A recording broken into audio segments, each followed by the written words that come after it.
자, 본 강의 첫 번째 강의 시작하도록 하겠습니다.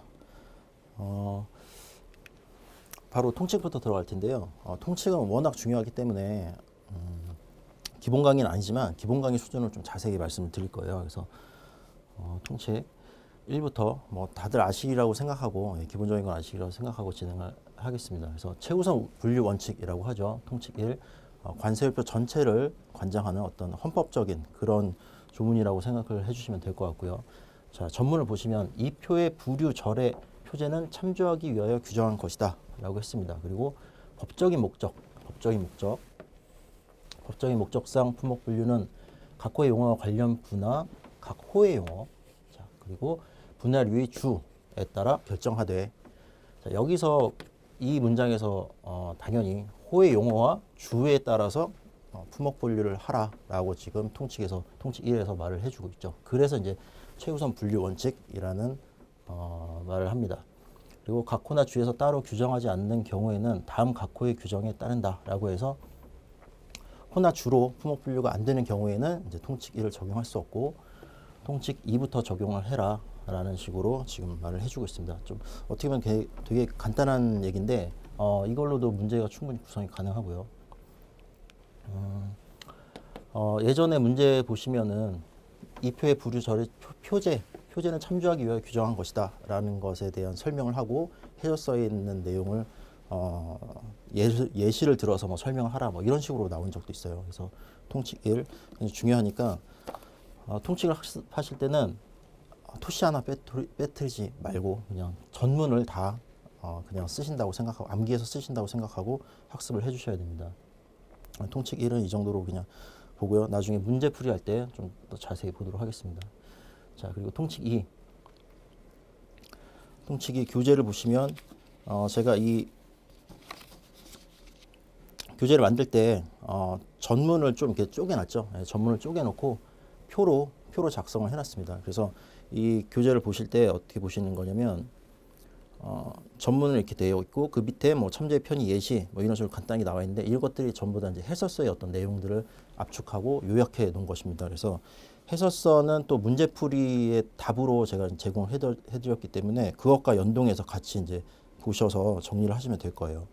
자, 통칙 2를 한번 교재를 보겠습니다. 통칙 2 보시면 이 통칙 제1호에 따라 품목표를 결정할 수 없는 것은 다음 강목에 따른다 라고 해서 가로치고 호의 범위를 확장했다라고 제가 써놨는데 어떻게 보면은 약간 불완전하고 미완성, 그다음에 미조립, 분해 이런 것들에 대해서 그냥 완성품에 대한 본질적인 특성을 가지고 있는 물품이라면 그냥 완성품으로 봐주자 그런 내용입니다. 예. 그래서 통칙이 가와 통칙이 나 부분으로 구분이 되어 있죠. 그리고 또 통칙이 가 부분은 두 부분으로 구분이 됩니다. 첫 번째 부분 같은 경우에는 교재에 있듯이 불완전 미완성에 관한 내용이고요. 그 다음에 통칙이 가의 또 두 번째 부분은 미조립 분해 물품에 대한 내용입니다. 그래서 전문을 읽어보면 각 호에 열거된 물품에는 불완전한 물품이나 미완성된 물품, 제시된 상태에서 완전한 물품이나 완성된 물품이 본질적인 특성, 이 말이 굉장히 중요하죠. 본질적인 특성을 지니고 있으면 그 불완전한 물품이나 미완성된 물품이 포함되는 것으로 본다라고 했죠. 그 다음에 각 호에 열거된 물품에는 조립되지 않거나 미조립, 그다음에 분해된 상태, 분해된 상태로 제시된 물품도 완전한 물품이나 완성된 물품에 포함되는 것으로 본다라고 했습니다. 여기에서는 뭐 본질적인 특성 이런 것들이 내용이 없고 어차피 완성품을 지금 미조립하거나 완성품이었던 것을 분해한 것이기 때문에 그것들은 완성품으로 본다라고 지금 해놨습니다. 근데 이 말이 뭐냐면 이 통칙에 따라 완전한 물품이나 완성된 물품으로 분류되는 것을 포함한다라고 해놨죠. 이 통칙 2에 따라서 통칙 2에 따라서 완전한 물품이나 완성된 물품은 분류되는 것. 그러니까 완전하진 않지만 이 통칙 2를 적용함으로써 완성된 물품을 봐줄 수 있는 것들이 있을 거예요. 그런 것들도 다 완성품으로 봐줘라라고 하는 겁니다. 그러니까 통칙 2에 따라서 이런 본질적인 특성을 가진 어떤 약간 불완전하거나 미완성된 물품이 이 통칙 2에 따라서 완성된 물품으로 볼 수 있는 경우라면 그것들을 미조립하거나 분해하더라도 상관없다라고 이제 이해를 하시면 될 것 같습니다. 그래서 약간 호의 용어 호의 용어의 어떤 범위를 좀 확장해주는 어떤 그런 기능이 있다. 좀 허용해준다. 뭔가 불완전하고 미완성된 것이지만 그것들을 그냥 완성품으로 봐주는 그런 규정이라고 생각하시면 될 것 같고요. 자, 불완전, 미완성, 미조립, 분해 이런 것들이 약간 뉘앙스 차이가 있기 때문에 그런 것들만 좀 주의해서 이제 생각을 해주시면 될 것 같아요. 불완전하다, 영문으로는 incomplete이라고 하고요. 그다음 미완성, unfinished, 불완전한 거. 예를 들어보면은 안장이 없는 자전거, 바퀴가 없는 자전거 이런 것들. 자, 뭐 자전거가 이렇게 있는데 자전거처럼 보이나요? 안장이 없다거나, 뭐 바퀴가 뭐 이렇게 없다거나 이런 것들이 약간 불완전하죠. 이런 것들을 불완전이라고 생각하시면 될 것 같고, 미완성은 몇 단계의 추가 가공만 남은 상태라고 생각을 해주시면 될 것 같아요. 미완성에서 가장 많이 예시로 드는 게 물병 같은 거, 플라스틱 물병을 만들기 위한 이 블랭크, 다들 아시리라 생각하는데 이걸 갖다가 어떤 몰드에 넣어서 뜨겁게 가열시킨 다음에 바람을 주입해서 우리가 흔히 사 먹는 어떤 생수병 같은 거, 페트병을 제조를 하죠. 한두 개의 추가 공정만 하면 완성품으로 만들 수 있는 상태. 이런 것들 약간 미완성이라고 생각을 해주시면 될 것 같습니다. 나성 가공이 되지 않는 어떤 볼트 같은 거, 추가로 여기에 나성 가공만 하면 볼트 역할을 할 수 있는 거, 이런 것들을 미완성이라고 생각을 해주시면 될 것 같고요. 미조립, unassembled라고 했죠. 미조립, 아예 처음부터 조립이 되지 않은 상태. 뭐 가구 같은 거, 조립 가구 같은 거 생각해 주시면 될 것 같아요. 아예 미조립된 상태로 설계가 들어가서 패키지가 딱 돼 있습니다. 그런 것들, 조립을 해야 완성품이 되는 것. 조립을 하지 않았지만 이런 것들은 완성품의 특성, 그냥 완제품이라고 봐주는 거죠. 조립이 되지 않았다고 해서 이거를 뭐 볼트 따로, 철제의 어떤 프레임 따로, 그다음에 목재 따로, 각각 뭐 이렇게 따로 분류하는 게 아니라 이거 전체가 그냥 조립 가구로서 인정이 되는 그런 것이고요. 근데 분해, 디스어셈블드라고 하는 건 완성품이었던 것을 일부러 분해를 하는 겁니다. 주로 이제 운송, 부피를 줄이기 위해서 운송의 편의상 분해를 많이 하는데, 방금 말씀드렸던 가구 같은 거, 그냥 가구 같은 거, 책상, 의자 이런 것들을 컨테이너에 그냥 완성된 상태로 실으면 몇 대 안 들어갈 거예요. 그렇죠? 그래서 아예 이 완성된 물품 같은 경우는 다 분해를 해가지고 운송을 한다든가. 그래서 미조립 분해의 경우는 약간 운송과도 연관성이 좀 있습니다. 부피를 줄이기 위한 어떤 그런 방법이라고 생각을 하시면 될 것 같아요. 처음부터 아예 딱 최소한의 어떤 부피를 가질 수 있게 아예 패키지 상태로 딱 나오죠. 그다음에 만약에 완성된 물품을 내가 뭐 수출을 해야 된다. 그러면 이것들을 운송의 편의나 그런 것들을 위해서 분해를 시켜준다. 이렇더라도 그냥 완성품으로 봐주자. 이게 미조립되거나 분해된 것이 좀 불완전하거나 뭐 미완성된 것으로 보지 말자는 거예요. 그냥 완성된 것으로 본다. 자, 그래서 통칙 2, 이 정도 보시고 여기서 이제 해설서를 보시면 중요한 또 어떤 이론이 나옵니다. 반가공품이라는 이론이 나와요. 자, 블랭크. 아까 말씀드린 그 생수병 만드는 이 블랭크. 그다음에 뭐 나성 가공이 되지 않은 볼트 같은 거. 이런 것들을 어떤 완성품의 블랭크라고 표현을 하는데 반가공품입니다. 반드시 어떤 특정 완성된 물품으로밖에 만들 수 없는 것들이 이제 블랭크가 되겠죠. 이걸 갖다가 이걸 수입해가지고 당연히 페트병, 이런 페트병을 만들 겁니다. 이걸 수입해다가 뭐 플라스틱 원료를 우리가 얻기 위해서 이런 블랭크를 수입하진 않을 거잖아요. 그냥 뭐 플라스틱 원료가 필요하면 그냥 플라스틱 1차 제품 상태인 그런 원료를 수입하면 되지. 이걸 녹여서 우리가 플라스틱 원료로 사용할 거야 이러면서 수입을 하지 않을 거란 말이죠. 이거는 수입해서 우리 회사에서 추가 가공만 거쳐서 뭐 분명히 이 완성품 페트병을 만들 겁니다. 이런 상태, 이런 것들은 블랭크로서 그냥 완성된 호로 분류를 할 수 있다라는 게 가장 중요한 이론이고요. 자, 미완성 대한 내용을 보실 때 해설서 보시면 나와요. 블랭크 관련된 거 잘 봐두시고 나선 가공 마찬가지죠. 이렇게 생긴 어떤 나선 가공이 되지 않은 상태 이런 것들을 수입하는 이유는 뭐 이걸 녹여서 또 철제를 뭐 어떤 원료를 얻기 위해서 하는 게 아니라 추가 가공을 해서 볼트를 만들려고 지금 수입을 하는 거죠. 그런 경우라면 그냥 볼트가 분류된 그 호로 블랭크지만 완성된 물품의 본질적인 특성을 가지고 있다고 보고 분류를 할 수 있게 됩니다. 자, 그래서 블랭크까지 같이 보시고 예시 같은 것도 해설서에 있는 것들은 반드시 알아두시고요.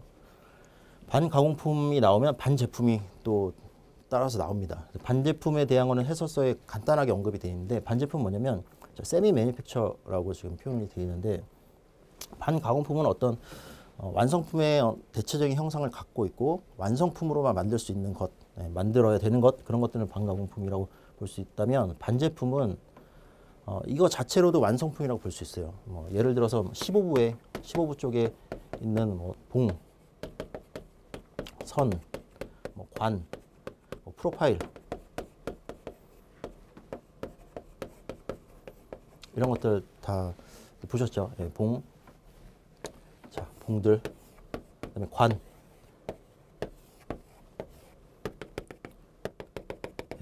뭐 선, 와이어, 프로파일 어떤 이런 것 형상이 아닌 특정 형상을 가지고 있는 거 프로파일 이런 것들 이거 각각 하나의 완제품으로 볼 수 있을 겁니다. 이런 해당하는 호도 다 가지고 있죠. 그렇지만 이걸 가지고 이거 자체로 뭔가 쓰기에는 좀 그렇고 이걸 가지고 다른 물품을 만들죠. 다른 완성품 뭐 철판 이런 걸로 뭐 프레스로 찍어서 뭐 자동차 차체를 만들기도 하고 어떤 기계 장치, 뭐 기계 부품 이런 것들을 만들 겁니다. 그래서 완성될 물품이 정해지지 않는 것들. 반제품, 반가공품과의 큰 차이점은 반가공품은 반드시 어떤 완성된 물품이 정해져 있죠. 아까 그 플라스틱 블랭크, 생수통, 뭐 이런 페트병을 만들기 위한 플라스틱 블랭크는 반드시 완성품이 정해져 있죠. 만들어질 완성품이 정해져 있습니다. 하지만 이런 것들은 지금 뭘 만들지 몰라요. 이거 가지고. 그런 것들이 이제 반제품이라고 표현을 합니다. 그래서 반가공품과 반제품의 차이 이런 것들도 좀 정리를 한번 해 두시고요. 자, 그래서 통칙 2의 가 부분은 불완전, 미완성, 그다음에 미조립, 분해. 약간 뉘앙스를 보면은 완성품에 좀 못 미치는 것 같지만 그런 것들은 상관하지 말고 그냥 완성품으로 분류를 해주자. 거기서 가장 중요하게 생각하는 이론이 반가공품에 대한 게 나오고 반가공품과 비교를 해서 반제품에 대한 이론이 나온다. 이 정도로 정리를 해주시면 될 겁니다. 자, 반가공품 좀 자세히 볼게요. 자, 블랭크라 표현을 하고요. 이 영문도 알아두셔야 됩니다. 아예 문제에서 블랭크에 대해 설명하라라는 식으로 나올 수가 있어요. 그래서 반가공 블랭크 직접 사용할 수 있는 물품이 아니라 그거 자체로는 사용하기는 좀 그렇고 추가 가공이 필요하다라는 거죠. 완성된 물품이나 부품의 대체적 형상, 대체적 형상을 가지고 있고 형상이나 윤곽을 갖추고 있는 물품으로서 예외적인 경우를 제외하고는 오직 완성된 물품이나 부품으로 완성하기 위하여만 사용할 수 있는 물품이라고 정의가 되어 있습니다. 그래서 이 정의는 암기를 해주셔야 돼요. 암기를 해주시고 자 반가공품과 반제품의 비교의 문제가 나올 수 있으니까 자 보시면 반가공품은 완성품 형태를 거의 갖춘 것, 그다음에 반제품은 말씀드렸듯이 그냥 그 해당 뭐 봉, 선, 관 이런 형태로 제작이 되어 있죠. 그리고 완성품의 본질적인 특성을 갖췄다. 반제품 같은 경우는 이거 자체가 하나의 완성품으로 볼 수 있지만 아직 무엇을 만들지 모르는 상태. 그리고 하나의 완성품으로 거래된다. 완성된 물품이 정해지지 않았고 완성품만 만들 거다. 그리고 추가 가공 정도만 남은 상태고 여러 추가 가공이 남았다. 이 정도로 정리가 될 수 있어요. 그래서 이 프레임으로 비교 문제를 하나 준비를 해두시고요.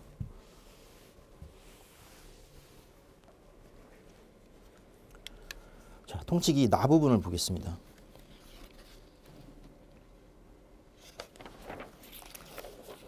통치기 나 부분은 이제 혼합물, 복합물에 대한 얘기인데 혼합물, 복합물 두 가지 이상의 물품이 섞여 있거나 아니면 복합되거나 이런 것들이죠. 전문을 보시면 각 호에 열거된 재료 물질에는 해당 재료 물질과 다른 재료 물질과의 혼합물 또는 복합물이 포함되는 것으로 본다라고 했죠. 그다음에 그 다음 문장이 특정한 재료 물질로 구성된 물품에는 전부 또는 일부가 해당 재료 물질로 구성된 물품이 포함되는 것으로 본다. 그리고 두 가지 이상의 재료나 물질로 구성된 물품의 분류는 이 통칙 제3호에서 규정하는 바에 따른다라고 되어 있습니다. 자, 이 말이 사실은 좀 어려워요. 예, 굉장히 해석하기가 좀 어렵습니다. 이게 영문을 국내 국어로 이제 번역을 하다 보니까 좀 이런 식으로 번역이 됐는데, 자, 이거를 좀 쉽게 이해하기 위해서 제가 좀 풀어서 이제 써놨어요. 각 호에 열거된 재료 물질에는 해당 재료 물질과 다른 부수적인 재료 물질이 다소 섞여 있다. 다소 섞여 있는 혼합물, 복합물 이런 것들이 그냥 포함되는 것으로 본다. 라는 식으로 이제 해석만 참고 사항으로 좀 봐주셨으면 좋겠습니다. 이 말 뜻이 좀 어렵기 때문에 그걸 굳이 풀어서 해석을 해보면, 자, 이런 거죠. 가장 예로 많이 드는 게 밀크. 우유에 밀크에 비타민이라든가 이런 게 좀 첨가돼 있다. 칼슘. 우리가 밀크를 사 먹을 때 밀크 안에 우유 안에 어떤 성분이 있는지 일일이 다 따져보지 않죠. 그냥 밀크 그 안에 뭐가 들어있든 삽니다. 그리고 밀크라는 해당 호를 가지고 있고 이 호의 용어로서 거래가 다 되고요. 그 안에 뭐 비타민이라든가 칼슘이라든가 어떤 맛이라든가 향이라든가 이게 좀 첨가되어 있지만, 자, 다소 어떤 다른 부수적인 재료 물질, 뭐 비타민이나 칼슘 같은 거 이런 것들이 다소 섞여 있는 혼합물, 이런 것들은 그냥 밀크로 보자, 이걸 일일이 따지지 말자, 그런 의미입니다. 그렇죠?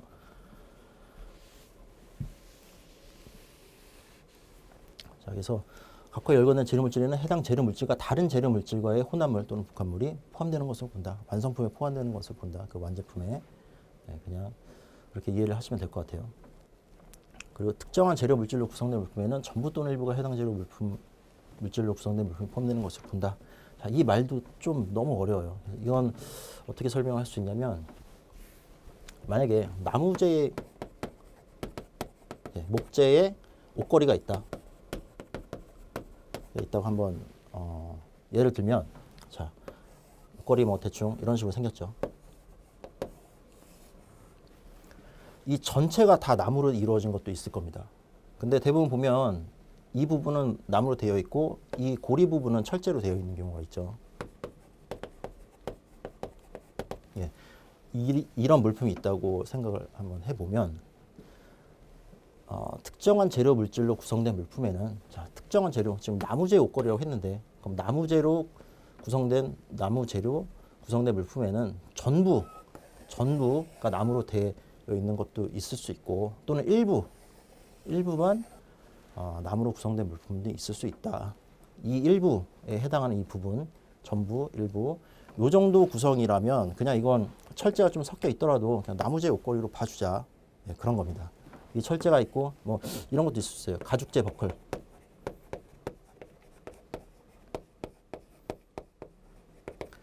자, 가죽재 버클이 아니라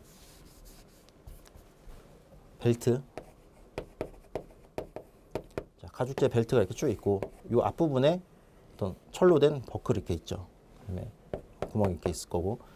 자, 가죽재 벨트라고 우리가 말을 하지만 사실 알고 보면 여기에 철제가 있을 수 있고 이런 구멍이 뚫린 데도 약간 철 아일릿 같은 게 이제 박혀 있죠. 가죽재 벨트지만 이 전체가 전부 또는 일부가 가죽재로 된 물품이 그냥 포함되는 것을 본다. 그렇게 이해를 하시면 될 것 같아요. 자, 그래서 이 내용을 굳이 또 해석하기 편하라고 제가 이렇게 해왔는데, 특정한 재료 물질로 구성된 물품에는 전부 또는 일부가 해당 재료 물질로 구성된 물품뿐만 아니라, 자, 말했듯이 목재로 전부 이루어진 나무 옷걸이가 있을 수 있고, 그런 것뿐만 아니라 부수적으로 다른 재료 물질이 좀 섞여 있어도, 철제의 고리가 좀 섞여 있더라도 그거는 그냥 나무재 옷걸이를 봐주자. 이런 내용입니다. 그래서 이거만 좀 보면 이해하기가 좀 쉽지 않아요. 그래서 이렇게 좀 풀어서 생각을 해주시고, 생각만 이렇게 해주시고 이해하시라는 거고요. 이 내용을 쓰면 안 돼요.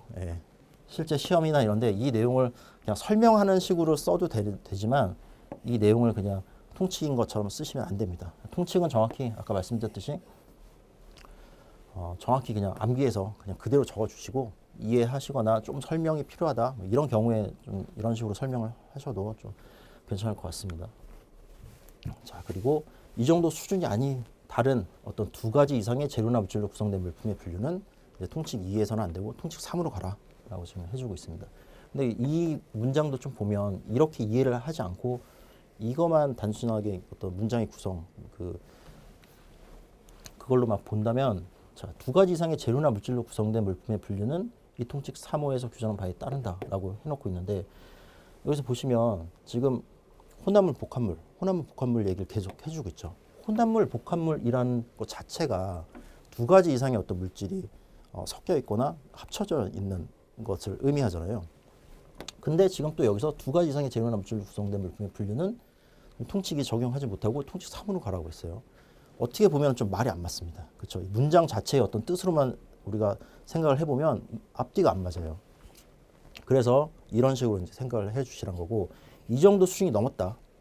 그러면 이제 통칙 2를 적용하지 못하고 통칙 3으로 적용을 하게 된다는 겁니다. 예를 들어서 아까 밀크를 말씀드렸는데 자, 밀크에 커피가 조금 들어가 있어요. 커피 우유라고 우리가 표현을 하죠. 커피 비율이 뭐 한 10%도 안 된다. 커피 우유라고 우리가 말하고 그냥 우유의 한 제품으로 거래가 될 겁니다. 근데 라떼라고 하는 걸 보면 우유보다는 커피가 주죠. 그렇죠. 그래서 어떤 그 섞여 있는 비율 이런 거에 따라서 이미 이 통칙 2에 통칙 2로서 적용할 수 없는 경우는 이런 경우 50대 50이라든가 이걸 커피 우유로 봐야 되는지 라떼로 봐야 되는지 애매모호한 경우 이런 경우라면 통칙 2를 적용할 수 없고 그때는 통칙 3을 적용해서 분류를 해야 된다. 그렇게 이해를 하시면 될 것 같습니다. 아까 뭐 옷걸이 말씀드렸는데 옷걸이도 보시면 뭐 예를 들어서 반 이상의 뭐 이런 건 없겠지만 나무재로 돼 있고 또 일부분은 한 50% 이상 50% 정도는 뭐 철재로 되어 있다. 그럼 이걸 나무재로 볼지 철재로 봐야 될지 아니면 뭐 나무와 플라스틱이 거의 반반 비율로 섞여 있다든가 그런 경우라면 이제 통칙 2는 적용할 수 없고 통칙 3으로 가야 된다. 그런 의미입니다. 이건 참고로만 좀 봐주시기 바라고요. 자, 그래서 통칙 3. 지금까지 통칙 2까지 봤고 통칙 3은 좀 수험적으로 가장 좀 중요하게 생각을 해주셔야 돼요. 워낙 이론도 좀 있고 그다음에 다른 통칙과 뭐 비교도 가능하고 그다음에 대부분 이 통칙 3으로 문제 구성을 하기가 좀 쉽습니다. 그렇죠? 그리고 해설서를 보시더라도 해설서 내용이 굉장히 많아요. 그래서 통칙 3의 경우는 좀 자세히 해설서 보시면서 자세히 학습을 해주셔야 되고요. 어떤 해설서에 나오는 어떤 예시라든가 그런 것까지 다 암기가 되어 있어야 됩니다. 그래서 통칙 3 말씀드렸듯이 통칙 2로 끝나지 않는 품목 분류는 통칙 3으로 가야 되는데 통칙 3의 앞부분을 보시면 이 통칙 제2호 남옥이나 그 밖에 다른 이유 자, 두 가지 경우를 규정하고 있어요. 통칙 3을 적용할 수 있는 어떤 그런 사유인데 통칙 3 적용 사유 이 통칙 제2호 남옥이나 그 밖에 다른 이유 통칙 2호 남옥에서는 뭐라고 했나요? 이 부분이죠. 자, 통칙 2호 남옥의 뒷부분 두 가지 이상 재료나 물질로 구성된 물품의 분류 요걸 의미합니다. 두 가지 이상 재료나 물질로 구성된 물품의 분류는 그게 이거예요. 이 통칙 제2호 남옥이나 그 밖에 다른 이유 기타 다른 이유 두 가지 사유가 있는 거예요. 그 사유로 동일한 물품이 둘 이상의 호로 분류될 수 있는 경우 둘 이상의 호로 분류될 수 있는 것으로 볼 수 있는 경우의 품목 분류는 다음 강목에서 규정하는 바에 따른다라고 해서 가나 다 세 개의 규칙이 있습니다. 그래서 가, 나, 다 순차적으로 적용한다는 것 다들 아시죠? 그래서 가가 구체적 표현 분류 원칙이라고 하고 뭐 나를 본질적 특성에 의한 분류 원칙이라고 하고 다는 이제 뭐 최종호 분류 원칙 이렇게 부르는데 주로 보면 통칙 2호 남옥 요 부분 두 가지 이상의 재료나 물질로 구성된 물품 이런 경우라면 대체적으로 통칙 3의 나 부분 본질적 특성에 의해서 분류되는 것을 적용하는 경우가 많아요. 다 그렇다는 거 아니고 이런 경우가 많다라는 거고요. 그다음에 기타 다른 이유가 뭐냐면 대부분의 경우가 기타 다른 이유는 표현 방법에 따라서 두 개 이상의 호로 분류될 수 있는 경우가 많습니다. 그래서 표현 방법에 따라 여러 호로 분류될 수 있는 물품인 경우에는 주로 이제 구체적 표현에 의해서 통칙 3의 가를 적용해서 분류할 수 있는 경우가 많이 있어요. 예를 들어서 뭐 포크, 네, 포크가 있다. 뭐 철제 포크다. 82루의 포크가 있죠. 포크라는 뭐 호가 있습니다. 호의 용어가 있고. 근데 또 73류 보면 철강제의 주방용품이라는 게 있죠. 네, 73류에. 하나 갖다가 주방용품인 것 같기도 하고 포크인 것 같기도 하고 어느 쪽으로 분류할까? 이런 경우에 구체적 표현에 의해서 분류한다는 거예요. 구체적 표현, 포크가 더 협의 표현이기 때문에 구체적 표현을 한 거기 때문에 이쪽으로 분류하지 말고 81쪽으로 분류를 해라. 그런 건데 대부분 이렇게 물건을 하는데 표현 방법에 의해서 호의 결정이 달라질 수 있는 경우에 이제 구체적 표현이 적용될 여지가 많다는 거고요. 그다음에 이거는 물품 자체가 두 개 이상의 뭐 혼합되거나 복합돼서 그것들을 어떻게 분류를 할까에 대한 문제는 그 물품의 본질적인 특성을 따져서 본질적 특성이 어디에 있느냐를 따져서 이제 분류될 가능성이 높다는 겁니다. 네, 그래서 자, 가부터 보시면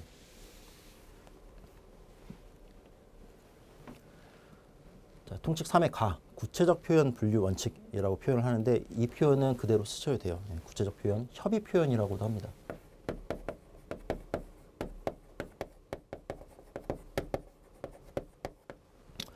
자, 클래스냐, 네임이냐에 대한 문제인데 자, 클래스보단 네임, 구체적으로 표현하는 게 당연히 우선한다는 어떤 그런 의미라고 보시면 되고요. 자, 가장 구체적으로 표현된 호가 일반적으로 표현된 호에 우선한다. 네, 구체적 표현된 호가 일반적으로 표현되는 호에 우선한다. 다만 둘 이상의 호가 이 부분은 좀 나중에 설명드릴게요. 이 단서 규정이 워낙 중요해서 다만 둘 이상의 호가 혼합물이나 복합물에 포함된 재료나 물질의 일부에 대해서만 각각 규정하거나 소매형으로 하기 위해 세트로 된 물품의 일부에 대해서만 각각 규정하는 경우 네. 그중 하나의 호가 다른 호보다 그 물품에 대하여 더 완전하거나 상세하게 표현하고 있다 할지라도 각각의 호를 그 물품에 대하여 동일하게 구체적으로 표현된 호로 본다라고 했는데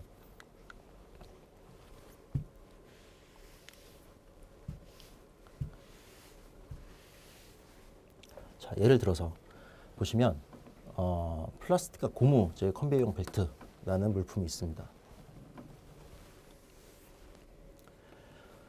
근데 호의 용어를 보면 플라스틱과 고무재의 컨베이어용 벨트라는 호의 용어가 없는 거예요. 그럼 지금 통칙 1을 적용할 수가 없죠.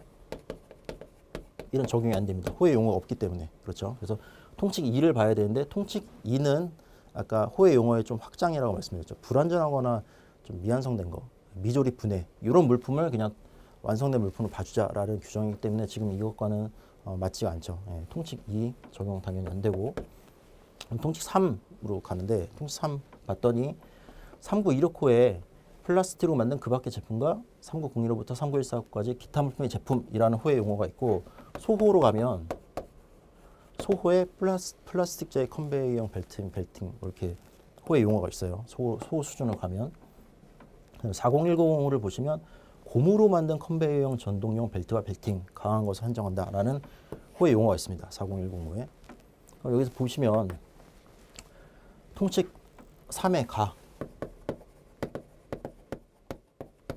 구체적 표현 분류 원칙을 지금 적용을 하려고 봤더니 고무 컨베이어용 벨트 이 물품의 용어와 지금 호의 용어를 비교해서 봤더니 여기도 고무 컨베이어용 벨트 이게 되게 구체적으로 표현됐네 라고 이제 생각할 수가 있다는 거예요. 그래서 이쪽으로 분류할 수 있을 것 같으나 자, 이 규정 단서 규정에 의해서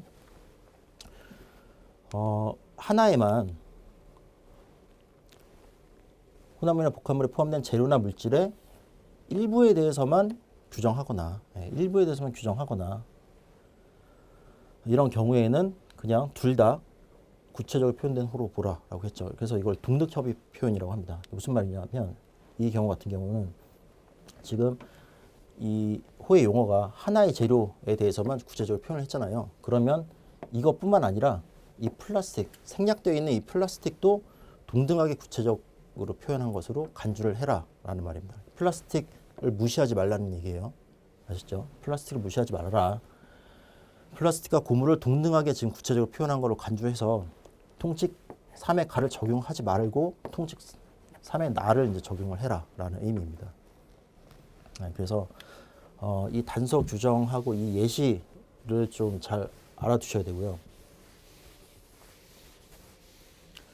만약에 보시면 자, 호의 용어에서는 구성 재료에 따라서 단지 일부에 대해서만 각각 규정을 했어요. 그렇죠? 호의 용어에서는 아까 말씀드렸듯이 39269에서는 플라스틱으로 만든 어떤 컨베이어용 벨트, 플라스틱만 지금 한정적으로 일부만 지금 규정을 했고 4010은 고무만 지금 규정을 해놨죠. 그 다음에 39269와 4010호의 용어를 동등하게 구체적으로 표현한 걸 간주를 해라. 동등 협의 표현으로 봐라라는 거고요. 그래서 구체적 표현을 결정할 수 없다. 통칙 3, 나 또는 다를 적용해야 된다. 이런 의미입니다. 그래서 동등 협의 원칙이라고도 불러요. 자, 그래서 만약에 이 규정이 없으면 어떻게 될까요?